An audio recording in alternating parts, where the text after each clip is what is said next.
Button dueling Hamilton. Oh, all sorts of problems there. He's done it again. This is Formula One.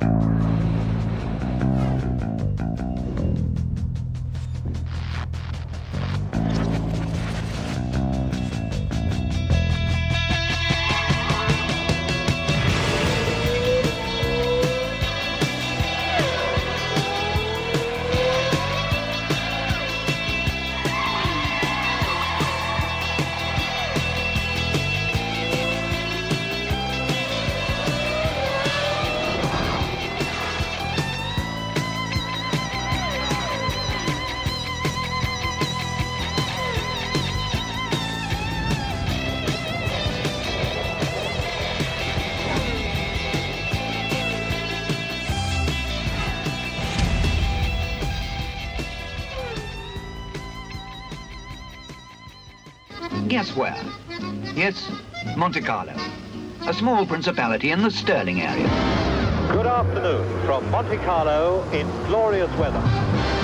Monte Carlo, playground for the rich and famous, historically the most glamorous place on the planet, and once a year it plays host to a sporting spectacle. It's probably the premier Grand Prix, the best race in Europe to win.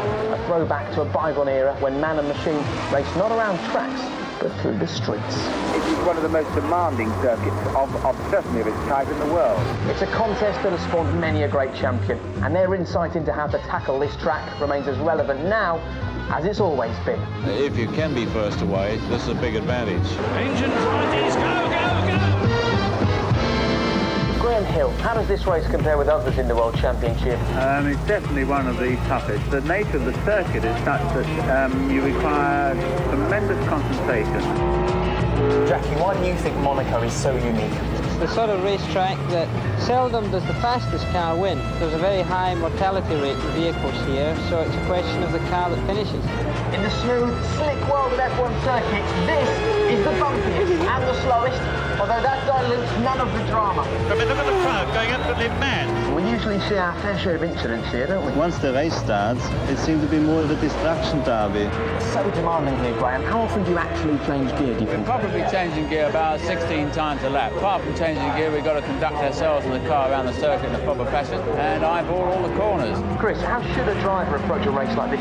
If you go flat out here, the chances of finishing are fairly remote because it's so hard on cars. Overtaking prospects, low. Tyre and brake wear, high. Downforce levels, very high. He's right on his tail. So why is overtaking so difficult here then, Jack? The cars are getting so wide now, it's very difficult to get past, and if you're in traffic, you've rather got to wait for someone to make a mistake before you can nip through. The tunnel, Mirabeau, up and down the streets of Monte Carlo, in and out of Le Condamine, Monaco, still the most glamorous race in the world. So what does it really mean to win here? To win at Monaco, it's the most beautiful thing it can happen.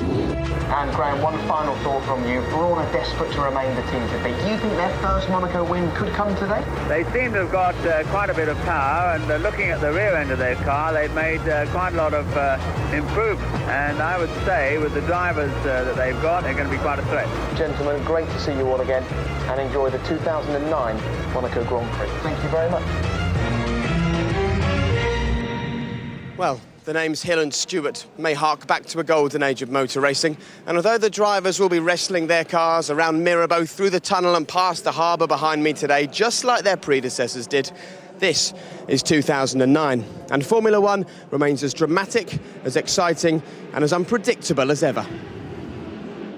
And if any circuit's likely to add to the drama we've already seen this season, this is it. The shortest, slowest track of the year, but that takes nothing away from the breathtaking bravery and drama as the drivers introduce their car's paintwork to the Armco barriers lap after lap, searching for the slimmest overtaking opportunity and the chance to say they tamed the most famous track of all. And whilst today is all about matching their heroes of the past, the teams and drivers will have one eye on what's next as they gear up for the vastly different street circuits of Valencia and Singapore later in the season, before we all get a true glimpse of the future in Abu Dhabi in November. Well, as you can see, the sun is shining. I have to say it's all slightly overwhelming for a boy from a small village in Norfolk, but I'm joined by two guys who've spent most of their lives hanging out here. Eddie Jordan, David Coulthard. Eddie, I don't know how you cope with this place. I've been here for 4 days and I'm exhausted. You come here all the time. I'm still crying about you, this poor boy from Norfolk. I mean, you've been here. All the girls doing the fashion show. Come on, give me a break. OK, let's not talk about the fashion show right now. We might have a look at that a bit later on, though. What is special about here, though, is that you really feel a connection to the circuit that we maybe haven't felt so far this season.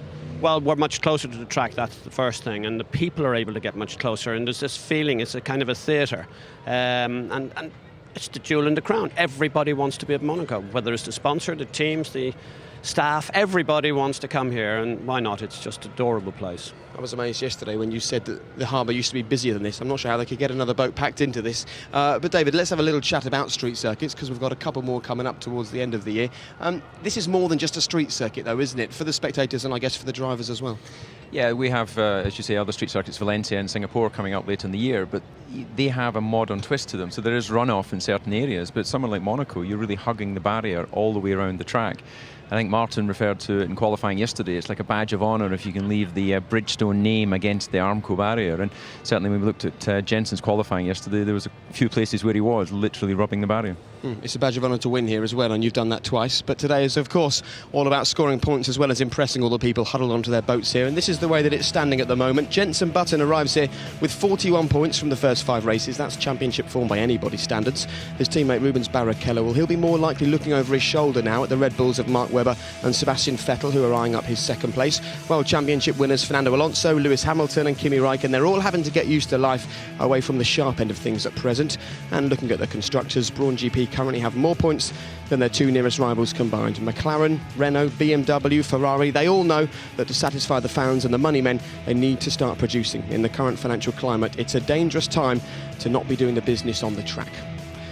But I have to say, if you arrived here from Mars and you got plopped straight into the harbour here knowing nothing about the world, you would not realise that we're in the midst of a rather bad financial crisis. However, that hasn't stopped everybody turning up here. You know, they say that 2 types of people come to Monaco, those who are rich and those who like to look at the rich. Well, this weekend it's been taken over by people who like to look at the cars. And the best place to be if you want the atmosphere is way over there, up on the hill, where I imagine there's one party going on, I tell you.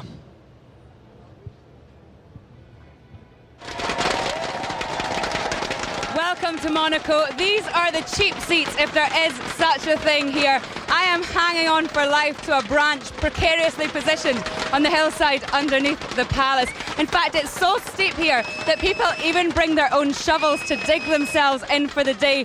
But as you can tell, the atmosphere is absolutely fantastic. But the good news is that the view is even better. We were up at about just after 5. Mad rush, straight out the house and down here. 75 quid or whatever it cost, and it's fantastic. Can't believe we're here. I've been to other Grand Prix before, not to Monaco, but this is totally surreal. The yachts, the people, the atmosphere is really, really good. And if you thought sitting on the side of the hill watching the race was bad, then how would you fancy this? These guys have been sleeping here for the last 3 nights. You see, it's not all champagne in Monaco. These are the real F1 fans.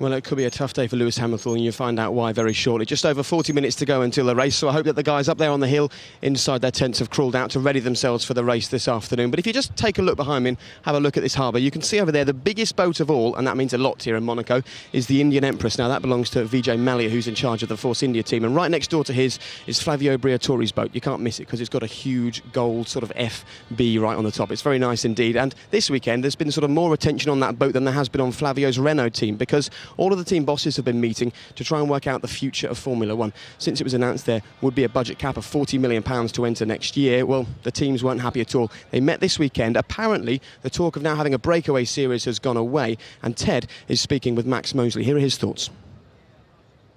Yes, well, the team bosses have had meetings after qualifying and again this morning in Monaco. But Max Mosley, what's the situation as we are going into the race? Well, I think slowly we're getting to a situation where everybody's going to agree, or at least the majority will agree.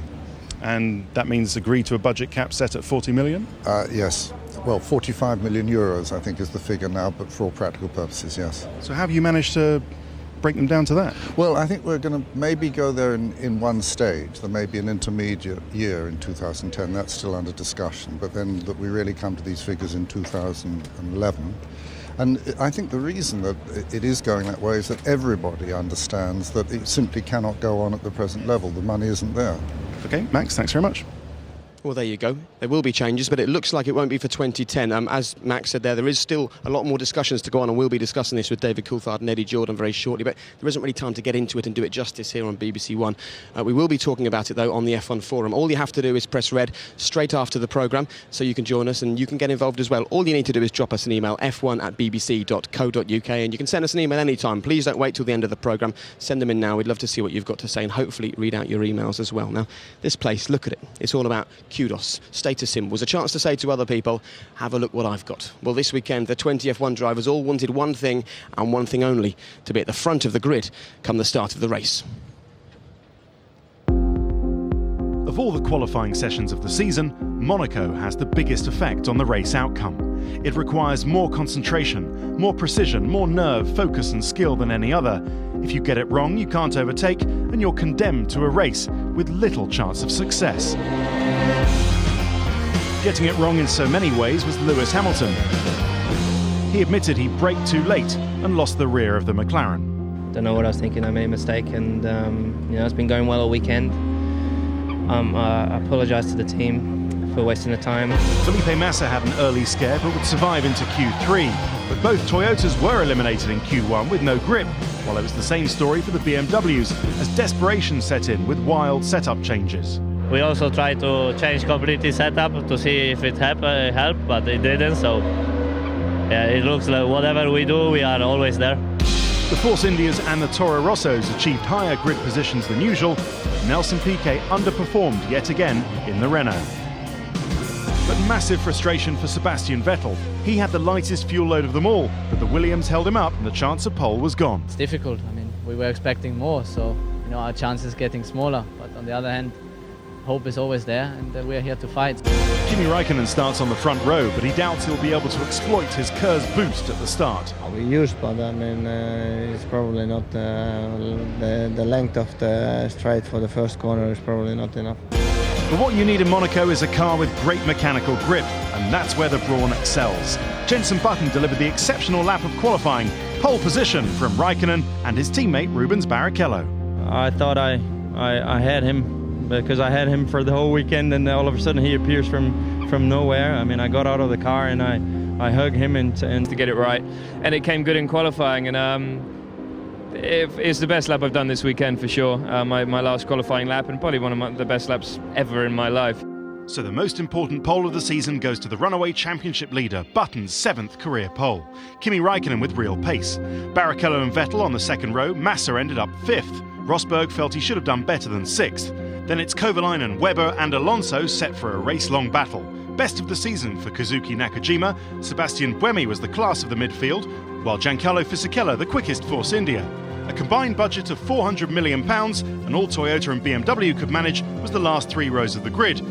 Last year's winner, Lewis Hamilton, starts at the back after a gearbox change, while Toyota decided to change Timo Glock's setup, so he starts from the pit lane. Jenson, a fantastic lap. Just tell us exactly what your first pole position in Monaco means to you. It means quite a lot, and I think it means more because it's been a weekend that has been quite tough, because we started on Thursday with a car that I was nowhere near happy with, and we couldn't get any tyre temp in the front tyres. It was locking up, and it was really, really tough. So it's not been the best run-up to qualifying in one way, and another way it's been very good because we've been able to work with the car and we've improved every run we've done, really. So I think the team's done a great job, sorting the balance out, and we finally got there in the end. So to get the pole position after a tough weekend it's a very special pole position for sure. Well, you talked about the lap. Let's talk us through the lap, because it was fantastic. You said it was one of the best laps of your career, you felt? It was, and here we are starting the lap, crossing the start and finish line. It's always, you're always very tense. There's always a lot of adrenaline pumping. Braking for turn 1 here is very difficult, very bumpy. Just clip the apex, try not to clip the exit wall, up the hill, and it's just about getting the perfect gear shifts because you lose a lot of time. Braking into the left here, just grab the second apex there, and then the third gear for the right-hander there through Casino Square. Braking down into Mirabeau, found it very difficult here. You can see the front right lifting off the ground there and locking up. Brake as late as you can here into lows. My quickest lap of the weekend, and I was obviously running fuel. So, it all came together when I did that lap. It's very difficult talking through that lap because it's exhausting listening to it. It's so fast. But it all came together, and we got the balance right, and we were playing with the pressures all the way through qualifying to try and give me enough front end. So I'm maxed out, really, really struggling to get front end in the car. But we got it perfect for that last run in qualifying, and personally, I think I was very happy with my lap, and I couldn't have got any more out of it. I did push it to the limit, and as I said in the press conference, I almost ended up in the harbour a couple of times. I was pushing that hard. What about people talking about championships or even this race tomorrow? I mean, how difficult is it to keep emotions reined in and to keep them in check? Because that's just a natural part of life, the excitement that comes with doing things like this. Yeah, it does, and I enjoyed that moment very much, getting the pole. But already, I'm thinking about tomorrow, and it's the way you got to be. And I'm thinking about the race tomorrow. People are saying you're not thinking about the championship, but that's November. That's when we look around and go, oh, I've got more points than everyone else, or they've got more points than me. What's the point of thinking about it now? I'm thinking race by race, and that's the only way I'm going to have a performance like that, because if you start thinking about the championship, I think you back off a little bit, and you think, I'll get it home, I'll get some reasonably good points.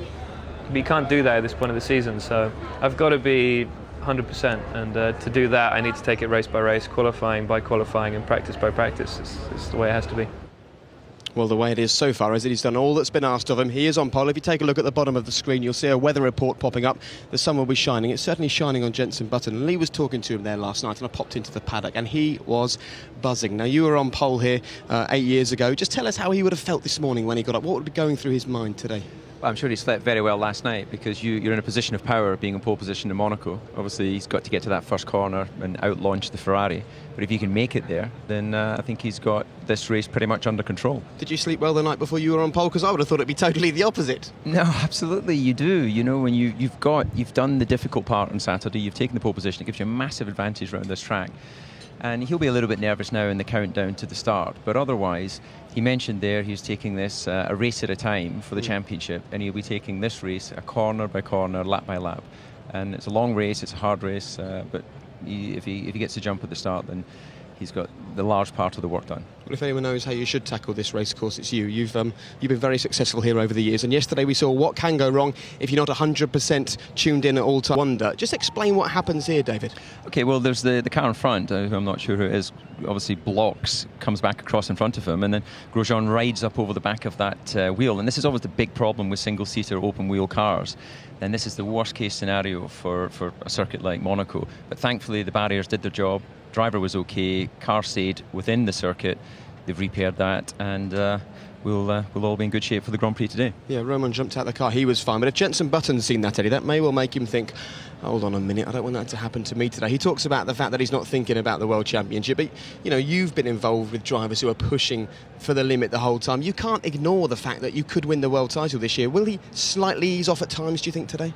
Well, I think he's seen every side of motor racing from junior up to this level, and he knows how David is talking about in terms of taking one race at a time. Of course, in the back of his mind, he's not stupid. He is thinking about the championship, and I think that if he had to finish second today, instead of sacrifice a possible incident at the start of the thing, I think he might just take second place. He'll want the victory. This is the race of the championship. This is the one. He's a local boy, and he'll definitely want that badge of honour to be the Monaco winner. I think something else he'll be aware of is that it's Button versus the Kurz button on the front, because he's got Kimi Räikkönen next to him, and if Kimi does deploy that button and gets in front of him, we all know how tough it is to overtake here. We had a look at this yesterday, but I don't think we can see too much of Nigel Mansell and Ayrton Senna going toe-to-toe back in 1992. And the story with this, if we can take a look at it now, is that Nigel Mansell was quite a bit quicker than Ayrton Senna, but he just couldn't get past him, could he, Eddie? Judging by the number of complaints I had from them, I suppose he must be listening to it. And you're wearing a lovely red shirt as well, so you're obviously going all Ferrari today. But Nigel Mansell is, of course, here. Both of his kids have followed in his footsteps. Leo, he races a Ferrari in the Le Mans Series, and Greg has been racing this weekend in the World Series by Renault. He raced this morning, he came 14th, and incidentally, it's worth telling you that in both the feeder series that raced out on track today, British drivers won, so maybe we could have a hat-trick here today. But Nigel Mansell was picked to victory back in 1992, and still fresh in the memory. Here he was talking to Ted. Well, Nigel, it's great to see you, as always. What kind of memories come back to you when you come to a place like this? Oh, fantastic, and probably the one that got away in 92. And I do not see how Mansell is going to be able to get by. It's a wonderful place, the Principality, and fantastic weekend, the weather, then great for England with Jensen and the Brawn, and I think between Barrichello and Jensen we'll have a fantastic weekend. I was going to ask you about Jensen. That he's done his apprenticeship now. He knows how difficult and how hard it's been and how easy it's been for other people, and he's not going to let this opportunity go. You know, adversity builds character, but I think the thing is that when you're a race car driver, you know, you get your opportunities, and we all know what a terrible year he had last year and the year before. He's won 4 out of 5 so far, much like well, much like 92. Were you always protecting that lead, or were you just going? Hopefully, it'll be too late.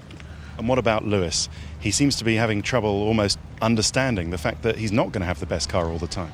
He's understanding how tough it can be, because he obviously appreciated how easy it was walking into a great team on top of their game. He's still there defending his championship. Some of us weren't given that opportunity. And you wait till the British Grand Prix. Have another possible British world champion, one after another. I mean, I can't remember in the history when that was done, but you know, I'm looking forward to it. Well, we're all looking forward to it, and as you can see, the cars are out on track, just making their way round to the grid now. The pit lane is open, and if you're wondering why we're not doing a usual sort of pit lane prowling, it's just because here in Monaco there is simply not the room to do it. And my mum always moans she can't hear me when the cars are coming out of the garages, so she's one person who's happy about this today. Interesting to hear Nigel Mansell talk about Jensen's past. You know, he said it's come easy to some people. I guess by that he means Lewis Hamilton. But Jensen has struggled for the past few years. How do you think it's helped him dealing with this season and some success finally? Well, I've said before that at 29 years old, I think he's a mature enough man to make the most of this opportunity.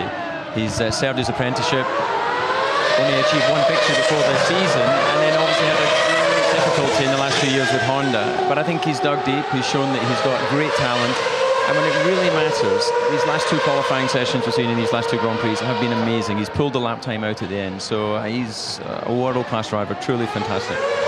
As you can see, there are plenty of Hyper guests making their way into the paddock here. I've just realised, actually, that it isn't any quieter being a long way away from the pit lane, Eddie. It's just as loud here because, of course, the sound reverberates from the buildings all around us. Give us what the thoughts were from the team bosses about Jensen Button, because Ross Brawn has happily come out and said that before this year, he wasn't sure if Jensen was World Championship material. Solid, where people are going to be envious of you. It is down there, but get ready for the crush when you make your way into the crowd. Thank you, Captain Jake. Well, look at the serenity of Monaco today. Doesn't it look lovely? That's the run down to the first corner, bent like a banana. It's much wider here than at any other part of the racetrack because the yellow line depicts the pit lane. Now, 8 GP2 cars yesterday were penalised for cutting inside the first corner, using the pit exit effectively. Just check with Charlie Whiting. That's not going to happen in Formula One as long as they're not just having a laugh down there and being extreme. So they can steam in there if it's all going wrong in front of them. But it's not very far down there, and that's a problem for Kimi Raikkonen with the extra 80 horsepower of his KERS system. But look, this is not serenity at all. This is the madness of the Monaco grid. So if we just dive in together, Max Mosley there, we had a word from him earlier on in the programme, and see if we can find a pedal or two. And here's a man I just want to... John Button, you said something to me last night that I thought was amazing about Jensen. I can't remember. How many glasses of wine had I had? You hadn't had any at that point, but you said that he's even surprising you. Oh, yes, sorry, yeah. That was true. I mean, I'm his father, and I spoke to him and said, look, you're even surprising me now, which... And what did he say to that? He just smiled and said it wasn't a perfect lap. All right, we'll go and find him and see if we can learn a little bit more about that not perfect lap. See, the problem is here, the cars are up against the wall. And Prince Michael of Kent, hello, sir, how are you today? Very good to be here in Monaco. Good stuff. And you here in official capacity or just to have a good time? No, not really, but with my RAC hat on, it's nice to keep tabs on what's going on here in Formula One. We're going to be in the Brawn pit today, and we've already been having a look at it. And very exciting it is now to see how this brilliant young driver has come through from the dark days of last autumn, and now is beginning to dominate this particular part of sport. So we're all there to wave the flag for him. I think you've chosen the right pit today. Good to see you again.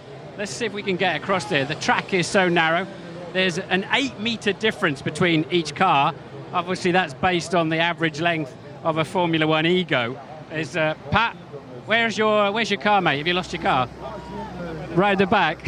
Yes, see, Pat Fry, who designed this year's McLaren, having a bit of a torrid time. And let's see if we can just dive in here and talk to the pole sitter. Jensen. Hello, chap. Right, you said earlier on our programme that you're not going to play it safe today. You got every session, every quali, every race. You've got to go for it. Do you mean that? Yeah, I mean, as a driver, you know that you want to win every race anyway. So, yeah, I don't think you should change your view.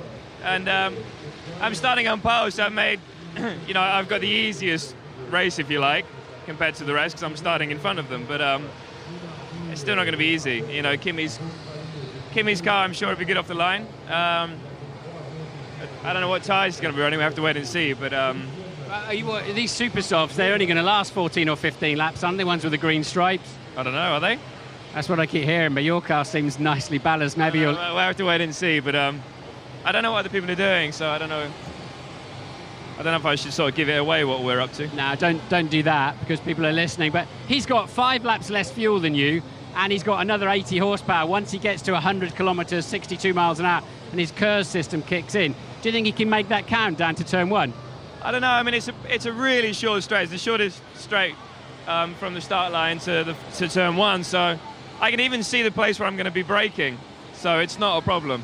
Hopefully. And, you're going to cover him off the line. I can't say too much, as you say. Everyone's listening. But if I can get away in the lead, it'll be a great position to be in. As you know, around Monaco, it's difficult to overtake. He has KERS, but I'd be surprised if he's able to use it. And then it's down to strategy, and I think looking after the tyres in this race will play a part also. So really appreciate you taking time to talk to us. Let's move on, see what else we can find around here, and let's have a Marty's random person. We haven't had one of those. Excuse me, do you speak English? Yes. Who are you from? I've got a few million friends here. Keen to know how you got on the grid today. I'm a Brazilian journalist, so. Oh, cool. Excellent. So you're like me then, yeah? You're a journo. I hate that. Usually they say, yeah, I went to school with you. Don't you remember me? I don't think Kimi Räikkönen will talk to us. In fact, I'm not entirely sure he talks at all these days. But he's not on the grid anyway. Here's a man I want to talk to. Former world champion, Jacques Villeneuve. Jacques, sorry, mate, you're trying to look at the grid and we're all interrupting you. Are you missing this business? I heard you say you might come back to Formula One given half a chance. Well, seeing slick tires, the cars look fun to drive, so yeah, missing it a bit now. So what's your purpose here this weekend? Just to have fun, hang out, or are you on a mission? Oh, that's a tough question, isn't it? Well, Monaco is always the race to come and watch. Everybody's here, a lot of old friends, and it's a fun weekend. But with all the chaos happening now in F1, you never know. But you wouldn't be fast enough and fit enough anymore, would you, like me? Surely, tell me that. Well, I didn't go to TV yet, so yeah, I would still be fit enough. Okay, good luck.